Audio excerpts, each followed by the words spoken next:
Themes of Robert Frost's poetry. Robert Frost was the most popular poet of 20th century.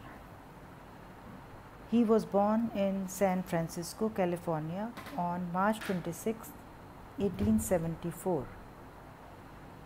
He is a well-known modern poet and is generally regarded as a poet, teacher, and a man of wisdom.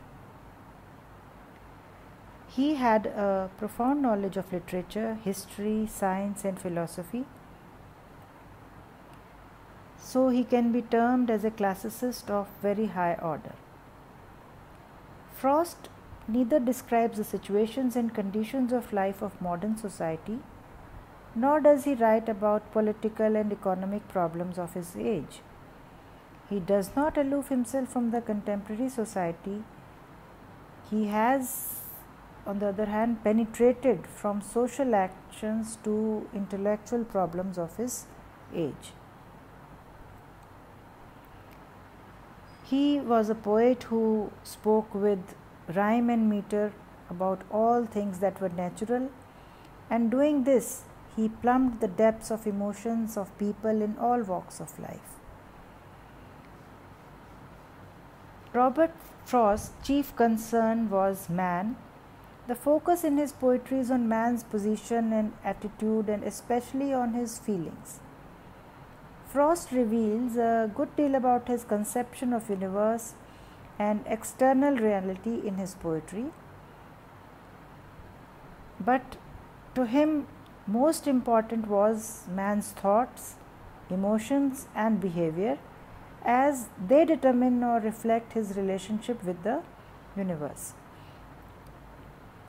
The central question for Robert Frost was that how does man, or what does man do, and how does he feel in a universe as dark as this? The answer can be found in the fact that man is sharply limited as Frost sees him.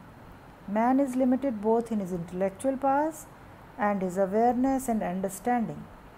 He has a different way of seeing this universe, so he is different in his thought and in his intellectual power.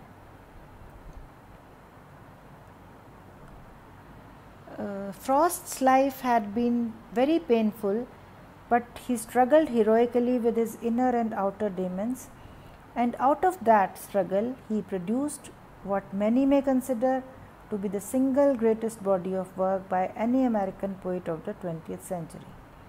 He uses traditional forms and structures while exploring modern themes of alienation and isolation. Throughout his poetry, we find motifs of seasons, alternation of night and day, natural phenomena, and rural images. First, we'll talk about nature in Frost's poetry.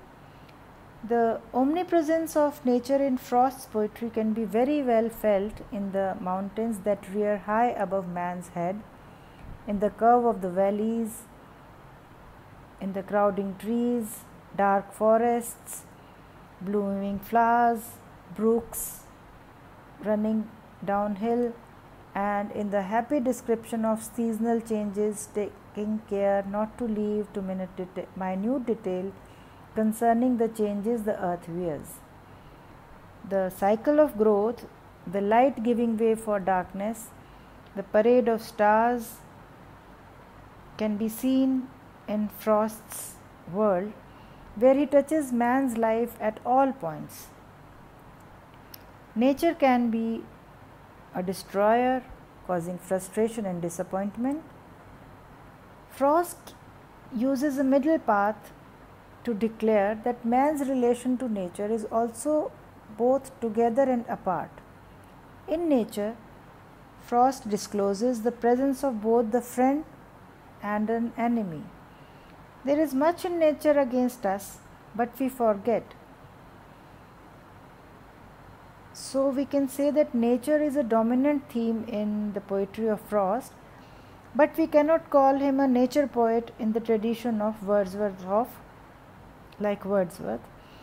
He is a nature poet of a different kind. His best poetry is concerned with the drama of man in nature, whereas Wordsworth is generally best when emotionally displaying the natural world.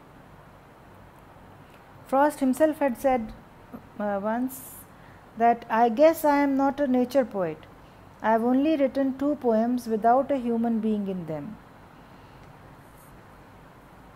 So, his description of the natural objects are characterized by accuracy and minuteness. As we see in the poem Birches, we get a concrete and faithful description of the habit of birches and how they react to a storm. Frost's love of nature is more comprehensive, many-sided and all-inclusive than that of Wordsworth. Wordsworth loved to paint only the springtime beauty of nature, or what Coleridge had called nature in the groove, but Frost has an equally keen eye for the sensuous and the beautiful in nature, as well as for the harsher and the unpleasant.